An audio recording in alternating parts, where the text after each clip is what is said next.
After working on UCO and then getting a pontoon boat, we were running out of room to work on stuff. We didn't want to just keep it in the yard, so we decided that we wanted to build a garage. We bought the vacant lot next door to our house and then had it surveyed.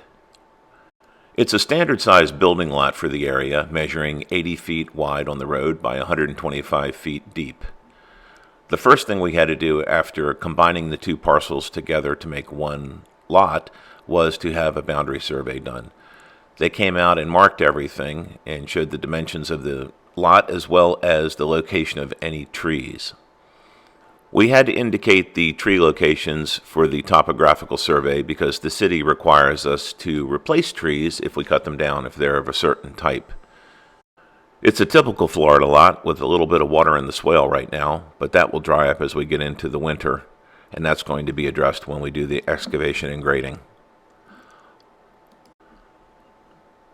The trees consist mostly of live oaks as well as sable palms, also called cabbage palms, and then some pepper tree brush that is all going to get cleared out.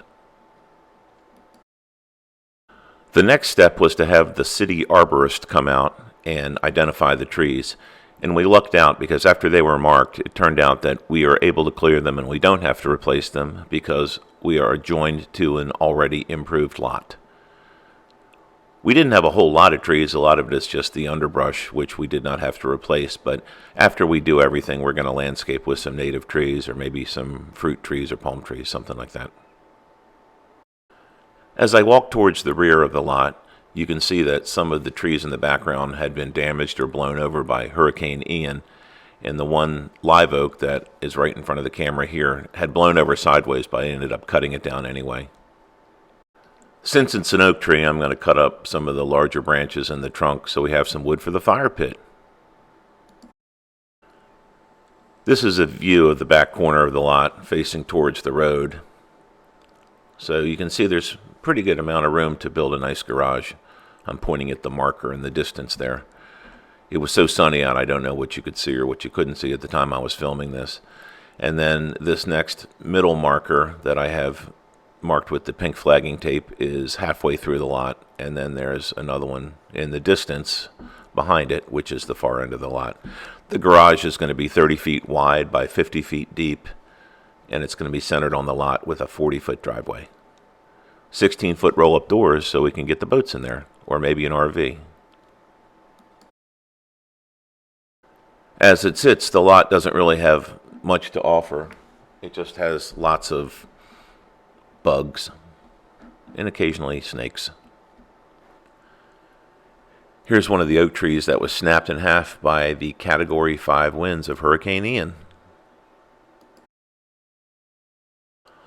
Walking back around, you can see that there is something noticeably missing from the back of UCO. That would be the engine and the outdrive. We had Bravo-itis, and we had to pull the engine in order to get to a water leak. That's going to be in another video. It was a beautiful day, so I figured I'd take out the drone to get some aerial footage of the area. You can see here how densely populated everything is with trees and weeds. So gives you kind of a better overlook at what we're going to be dealing with.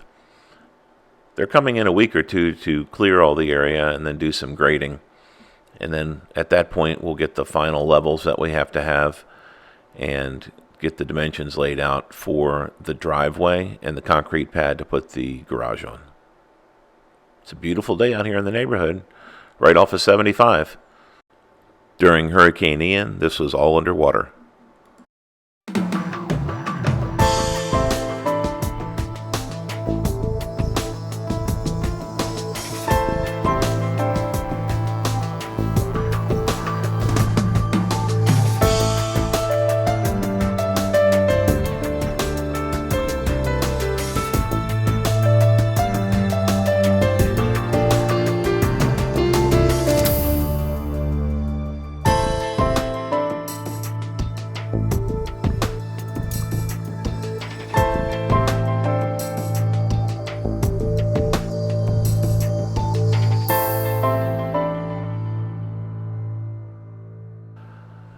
Well, I just wanted to give you a little update on the new idea for the garage, and it was a beautiful day to fly the drone around, so I figured I would just put in a couple of shots of that. I'll let you know as soon as we break ground, and there'll be another video. Once again, thank you for watching. Don't forget to subscribe.